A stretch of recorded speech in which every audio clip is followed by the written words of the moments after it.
Welcome back. Today we're fighting Tormented Demons, unlocked from the Well-Gethic Sleeps quest. Tormented Demons have two really interesting drops, one of them being the Tormented Synapse, used to craft Emberlight from Arclight, making it non-degradable and giving it higher combat stats, as well as the Purging Staff and the Scorching Bow.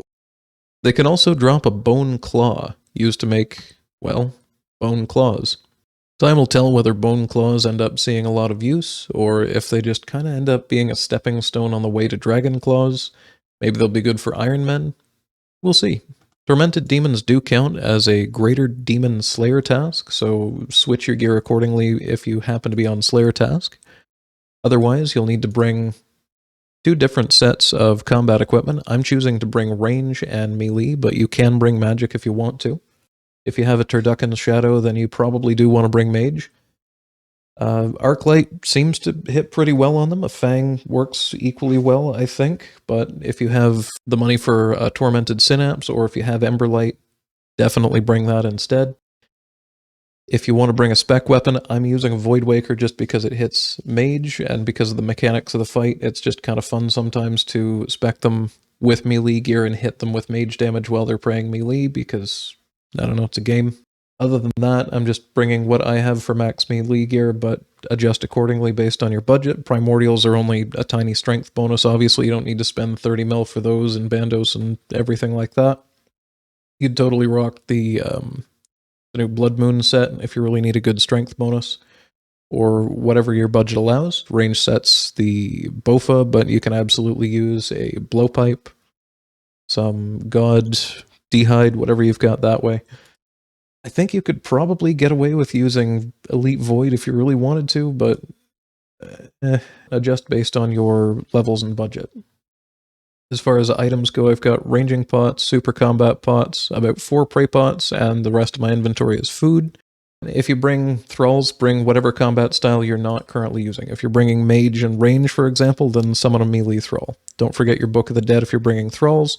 You will need a Sapphire Lantern to be able to get there, and if you don't have a jewelry box in your house, bring a Games Necklace. I actually built the jewelry box just for this, because I realized I never bothered to buy a jewelry box, so there we go. I think that's the second time that I've ever used it. We'll see how long it takes it to pay off. Once we get to the other side of the snake, climb up here. If you see one of these that are already on the ground, go up to one that's already on the ground. It'll be a little faster. So I think this one's broken. I don't know what the hell it's doing. This one seems to be fine though. Select the bottom option and just run south. Go the same way that you would have gone during the quest to get to that room that has, I think it's 8 different paths and then a north and south, so 10. When you get there, there'll be 2 Tormented Demons right in the middle, and a variety of numbers down each of the different paths. Some of the different branching paths have 1, some of them have 2, but they all have, I think they all have a demon at the end of them. Now, the quest came out yesterday, so I expect there to be a lot of people here.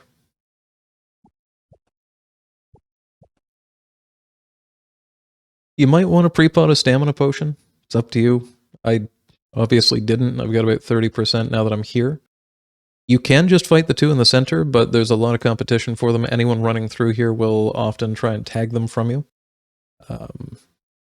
This one is free, so I do kind of want to go for it, but I'm sure this guy's coming back for it. But as you can see, if you go down any of these hallways, this one's got someone fighting it with a blowpipe and some Barrows gear on.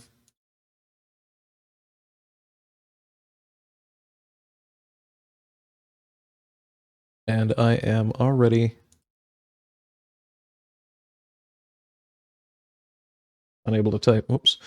I'm already out of stamina, so this is a bit of a problem. And if you're not really willing to world hop a lot, you probably will want to bring a stamina potion. With my particular gear setup, I really am wishing that I had have just put a stamina potion right there, but I didn't. The alternative thing you can do is just pick any one of these alcoves, and we'll say I want to go in here. Just keep world hopping until you find one that's free.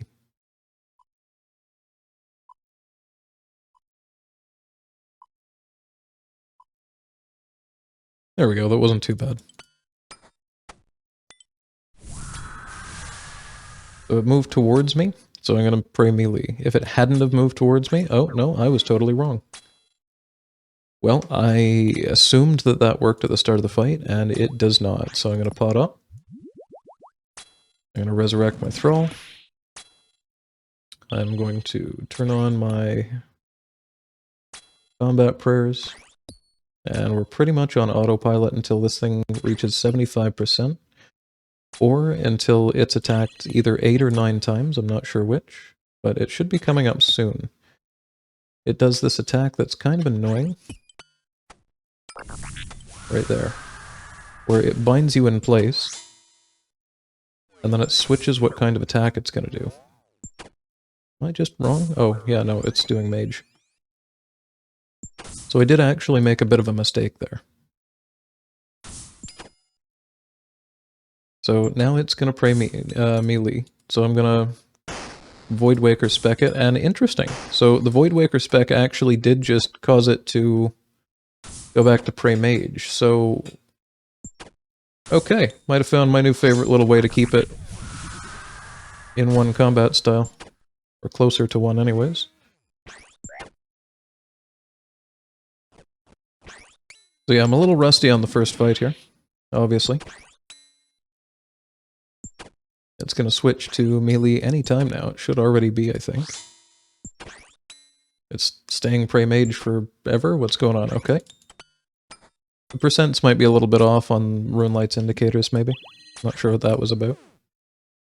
I think we're going to kill this one before it gets to do that attack again, though, where I have to move. No, we're not. But it did move when I had stepped away from it, so I knew to pray melee right then. I'll try and get a good example shot of that. Fairly soon, it's going to do the overhead attack where it switches which attack it's going to use. And this is a perfect time for me to try and show what I was trying to explain. Where you can predict what it's going to switch its attacks to.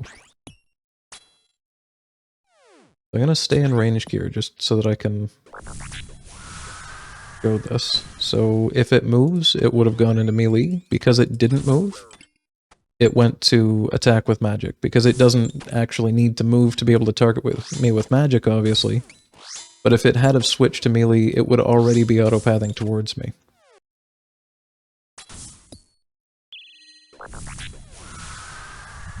So because I moved and it didn't, I know that it's using range attacks.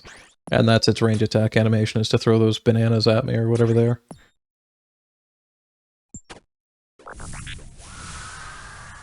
Okay, he's using melee because he moved. Yeah, there it is.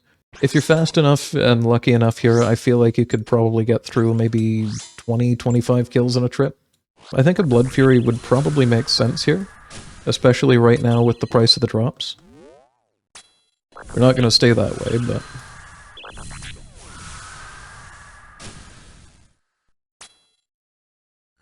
I don't think it was fast enough. Nope, 23. So you really do have to be a little on your toes, especially while learning, just to switch prayers in time. But I'll try for one more kill, and then I think that'll be the end of this run by the looks of it. Yeah, with a little bit of practice, you can do pretty decently with this setup, it looks like.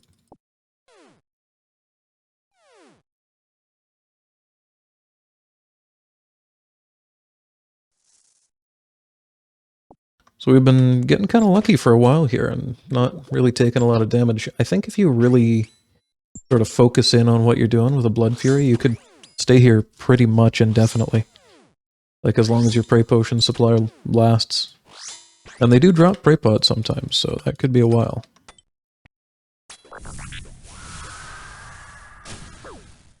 Okay, well that's unfortunate. I'm probably going to teleport out at this point.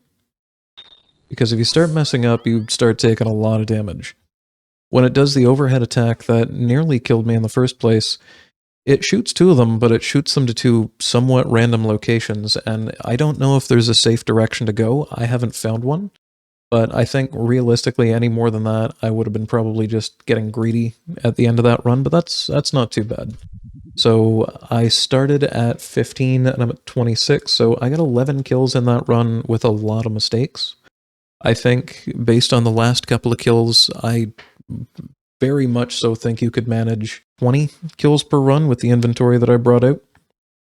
Maybe 25 if you get a little bit lucky with drops, or maybe even 30 if you end up getting lots of smoldering piles of flesh. They're only a 1 in 25 drop chance. So you could end up staying there for quite a long time. I'll go back and figure out how long I was actually there, how long I was fighting them, how long it took me to get 11 kills. I didn't get anything super interesting so far. Most of the money has been in Chaos Runes and a palm tree seed. As you can see, I have gotten a smoldering gland and a smoldering pile of flesh once. It was kind of weird to see my character just going down on smoldering flesh on the floor, but I mean, hey, 20 health is 20 health, you know what I mean? As you can see, because it's the day after these released, the area is very crowded right now. So if you want to try and make your money, I mean, they're like 70 mil for a 1 in 500 drop, and you saw that wasn't too bad. Like, if I can do it, you can do it kind of thing. But if you're an Iron Man and you just want the drop long term, then maybe give it a couple of weeks and see how it is then. Maybe Jagex will make some kind of instances. Or screw it, just go into the multi-combat area and see how you do. Up to you. Lots of options. Yeah, let me know in the comments if you've got the bone claws, if they're actually useful somewhere, or if they're decent, how much you paid for them. If you got a Tormented Synapse as a drop, let me know what KC you got it at. And to all the Iron Men out there, good luck. And everyone else, happy hunting.